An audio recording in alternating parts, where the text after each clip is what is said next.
السلام عليكم ورحمة الله تعالى وبركاته. معكم تلميذة في سنة أولى ثانوي.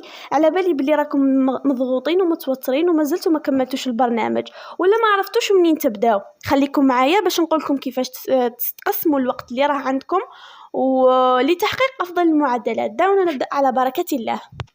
نبدأ باليوم الأول. في اليوم الأول مراجعة للمواد العلمية الأساسية. راجعوا أهم الحوايج اللي في المادة وحلوا تمارين تطبيقية وشهادات سابقة باش تشوفوا الأسئلة كيفاش تقدر تطيح.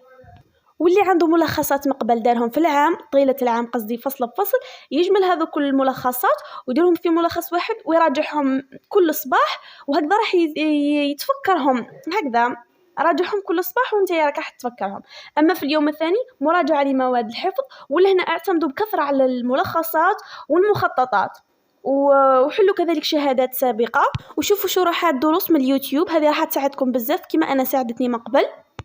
أما في اليوم الثالث خصوه لمراجعة اللغات. شوفوا في اليوتيوب ورجعوا أهم الحوايج اللي في اللغة هذيك، مثلا القواعد ولا لي نوت تاع الدرس، وحاولوا تدربوا على كتابة الفقرات وشوفوا في اليوتيوب والملخصات. والأيام اللي بقاو لك راجع النقاط اللي راك ناقص فيها في جميع المواد، وفي النهار الآخر اعتبروا كونجي ما تراجعوش باش ما تضغطوش، ووجدوا الأدوات نتاعكم في ذاك النهار وروبوزي ارقد ولا دور ولا كما تحبوا. هذا كان الفيديو تاع اليوم، وهكذا راح يكون الوقت كافي لكم.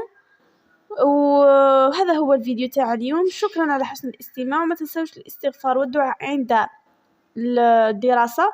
اشتركوا في القناة ولا